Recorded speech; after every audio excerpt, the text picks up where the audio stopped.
Well, it is a Workers' Day weekend not weekend, but holiday in South Africa. The International Workers' Day holiday is popularly known as May Day for many other parts of the world. It was first marked on the 4th of May in 1886. That's when workers stood up and demanded 8 hours for work. Samkela Maseko is back here today with Explain and Verify as we look at the significance of the day itself. Samkela, good to see you. First marked in 1886. Let's look at the background and how we got to where we are now. Indeed, Timbegile, yes, the event of the day at Haymarket Square in Chicago, United States, is generally considered as the origin of International Workers' Day. Now, South Africa, as a country with long and painful history of labor injustices and labor conflicts, this day holds its own cultural significance as it has come to signify not only the sacrifices made on the long road towards fair employment standards, but also the bitter battle against apartheid in which the trade union movement and labor unions played a critical role, particularly within that struggle, Timbegile. So our first slide basically looks at the origins of Workers' Day, May Day in South Africa. You'd remember that wildcat strike in the going towards the late 80s of the National Union of Mine Workers, which was the fastest growing union at the time, fighting for the rights of workers within the country. You'd remember SABC, how it came together to ultimately, which is the predecessor of COSATU, to become the Congress of South African Trade Unions. You'd remember the role that COSATU and SABC as a whole played within the liberation struggle of the country, and the role they played, particularly in the era of Elijah Bahai, James Mutlatsi, in those particular unions during that particular period, leading towards the formation of the United Democratic Movement. So essentially, this May Day, Workers' Day, is an important day in South Africa. It was first observed after 1994 elections, particularly in the democratic dispensation, when the role of these trade union movements and ultimately the Communist Party of the country being honored by the government of the day. And this May Day, 1st of May, was then identified as the day that South Africa will ultimately commemorate the labor movement as a whole and for the workers as a whole. As you've seen there, the COSATU out in Middelburg and Mpumalanga, and also in all other parts of the country. You've seen SAFTU as well, South African Federation of Trade Unions, led by Zwelinzima Mavavi. At the height of his career, you know the might of COSATU and the role that they played as well. Ultimately, it is a day dedicated to workers, dedicated to the sacrifices that they've made within the political landscape and employment sphere and labor sphere within the country. But it's become increasingly hard to have this as a day where we don't include in the conversation the high number of South Africans who are not employed. At the moment, I think, based on the last report, we're sitting at about 31% unemployment rate, and that's on the conservative calculation. Indeed, Timbegile, if you look at South Africa, it's sitting at 31.9% unemployment rate. 10% South Africans are self-employed. Ultimately, if you look at these particular stats, Timbegile, South Africa's unemployment rate is at 31.9%, remains stubbornly high at this point in time. Those are the figures there. 31.9% unemployment rate. 44% men are in paid work. 44% men are in paid work, Timbegile. 39% people aged between 15 to 64 in SA have a paid job. That is 39%. Fewer than half. Fewer than half. 39% of the people aged between 15 to 64 in South Africa have paid work. Looking at the total population of the country, which is at about just 60-something million, you are looking at only 39% between the ages of 15 to 64 who are actually in paid work.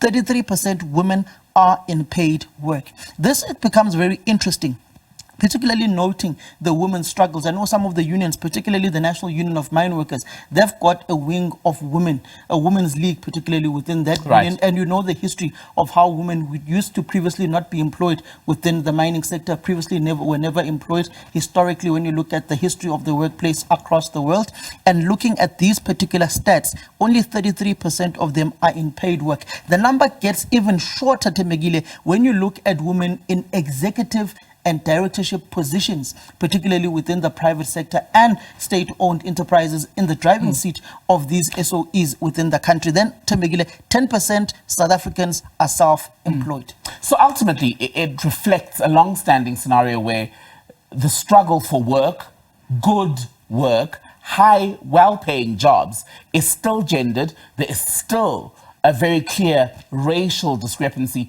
31 years into democracy. If you look at that particular, you can't move away from that particular fact. Employment is racially segregated within the country. It's a historical context. There have been means to try and change those particular imbalances, particularly when you look at the executive position roles, managerial roles within public enterprises, within government departments, within SOEs as well. It's not yet truly reflected the demographics of the country, particularly, and also the gender parity within the country. You do know that women, particularly when they hold senior executive positions or any other workplace position, if you were to take a woman who is a political reporter, compare them with Samkela will generally be paid more as compared to his female counterpart, which that in its own, it shows the segregation that is there within the workplace and the unfair practices that are being practiced by corporate entities and also sometimes government departments as well, where women are not adequately given the same financial resources as their male counterparts, Tembegile. And this particularly also just goes in to some of the factors of the workers' minimum wage within the country. The national minimum wage is 28 rands per hour, which will ultimately mean it's about 55,000 rands per month. That is 22 days a month and 8 hours a day of work. That but the is challenge, ultimately, with national minimum wages, it's set there as a requirement, but we know a lot of employers don't necessarily comply with that, right? Especially when you look at domestic work and some of the other industries, people who work in factories, etc. It is a major challenge, particularly this is a challenge that the Labour Department is currently faced with, where some of their inspectors are going to the various outlets within the country, business restaurants, business facilities, restaurants, your garages, your petrol stations where you change your tires, your restaurants and other informal and formal businesses that are there within the central business districts of the country. And they go check some of the adherence to the labor laws of the country, and they have in the main found that the national minimum wage is not adhered to. Very few people are adhering to the minimum wage, and also that informal work of your domestic workers and those people who ultimately help to clean your garden as well, they are not particularly factored within that particular national minimum wage. There are some who are complying, there are others whom are not complying. Then you look at the average cost of a household food basket. That is ultimately 5,000, let me just say 5,400 rands.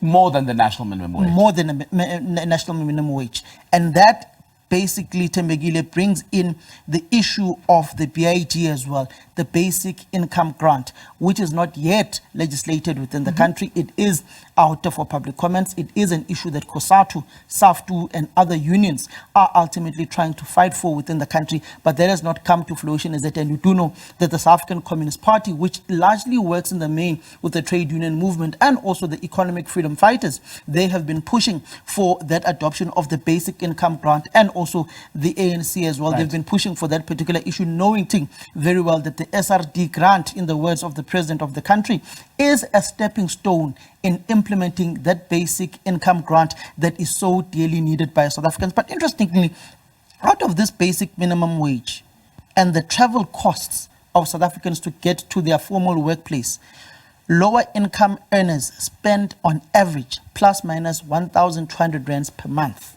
on transport to the workplace.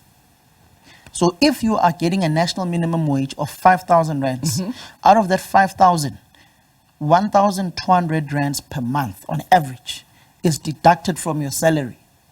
Just to get to work. To get to work and to be able to perform your functions in order to get that 5,000 rands, which ultimately means you are left with about 3,800 rands from that particular amount of money, which is something that many South Africans are failing to basically live by. As you know, that the cost of living within the country has drastically increased with that proposed VAT increase of 2% that was ultimately muted, then ultimately 0.5% muted, and declared null and void by the courts with the fiscal framework of the country and the budget. It poses a question with the high cost of living that is there within the country. How are South Africans going to live when this basic national minimum wage has not yet increased as well, and noting the cost of living is increasing, and those zero-rated food basket items of VAT have also not increased in the past few years. And that just shows you that the cushioning of the poor and the vulnerable and those who earn very little for their labor is not yet intensified. Just to Right. go back to this issue of the national minimum wage, you'd remember the wildcat strike of AMCU, particularly within the Platinum Belt in Rustenburg, and that just opened bare the sufferings of the workers, particularly your rock drill operators underground. Last I checked, in those years of Joseph Matunjwa, still at AMCU, your rock drill operators and your miners were earning about 12,000 to 12,500 rands, which is one of the demands that AMCU had in those particular years that led to that Maracana massacre and ultimately the subsequent strikes that Right. took place within that Platinum Belt. It is a struggle that is ongoing where workers within the country are fighting for a basic salary, and it's not yet uhuru for the workers as a whole. Samgela, thank you very much for that. This week's edition of Explain and Verify, putting in context just the hardship that many South Africans are facing in terms of putting food on the table, even getting to work, becoming increasingly difficult. We're back with more news after this.